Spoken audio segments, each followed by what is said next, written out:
Ozzy Osbourne, the immortal who finally rested, a tribute to the Prince of Darkness.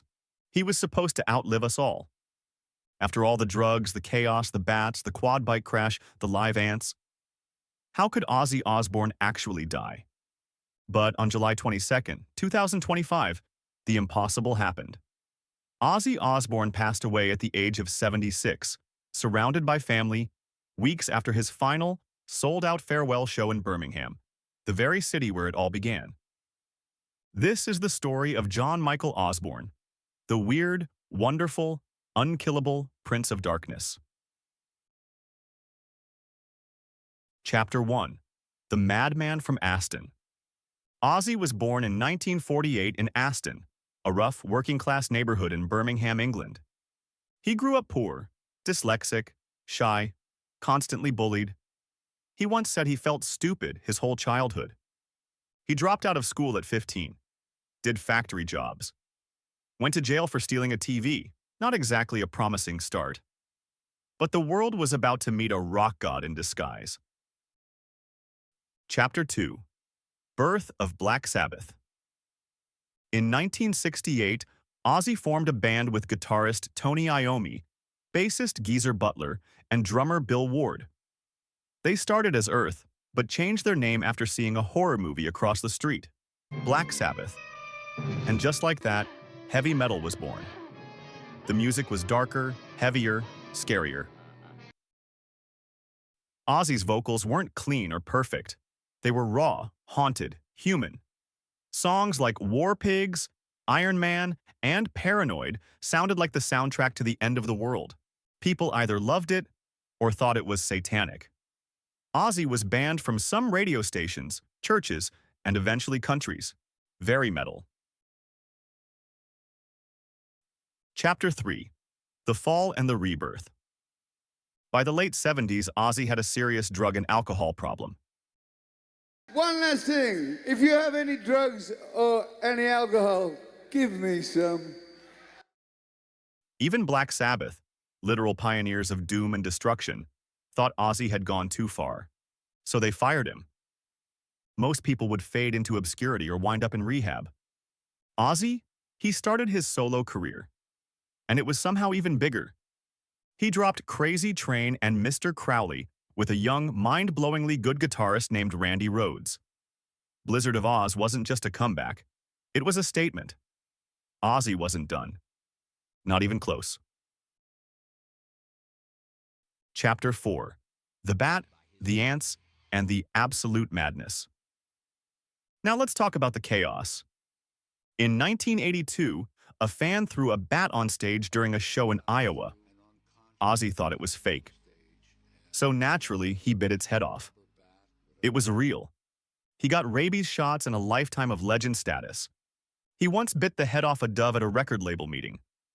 Snorted a line of live ants after running out of coke, allegedly. Peed on the Alamo in a dress. Was banned from San Antonio for a decade. No one could believe this man was real. Ozzy himself barely could. Chapter 5. Randy, Rehab, and Rock Bottom. Tragedy hit in 1982 when Randy Rhoads, Ozzy's brilliant young guitarist, died in a plane crash. Ozzy spiraled hard. Depression, substance abuse, near suicides. Sharon, his manager and eventual wife, was the only thing holding him together. She literally saved his life. Multiple times. Together, they built Ozzy back up, touring, recording, even starting the metal festival Ozzfest.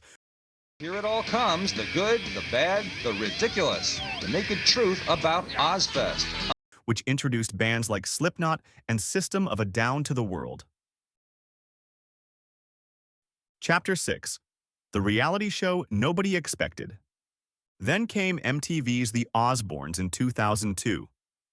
Ozzy wasn't singing, he was mumbling around the house in slippers, yelling Sharon while his dogs pooped on the carpet. Sharon! Sharon! I'm a little bit country. I'm a little bit rock and roll. It was chaotic, unfiltered, a cultural reset. And it made Ozzy even more famous. Suddenly, your mom and your math teacher knew who Ozzy Osbourne was. He was no longer just a rock star. He was an icon. Chapter 7. The Later Years and an Unkillable Spirit. Ozzy battled health issues for decades, from Parkinson's disease to a spinal injury after a quad bike crash in 2003. He should have stopped, but he didn't. In 2020, he released Ordinary Man, an emotional reflection on aging and legacy. In 2022, he dropped Patient Number 9, with features from Eric Clapton and Zakk Wylde. And on July 5, 2025, he walked on stage in Birmingham, one last time, for a farewell show that fans called surreal, chaotic, and perfect.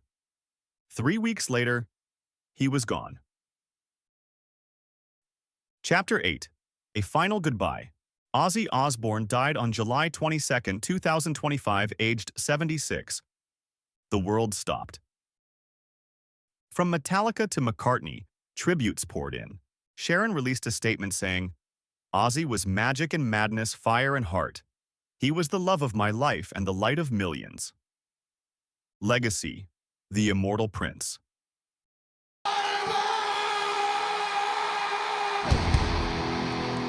Ozzy wasn't just a frontman.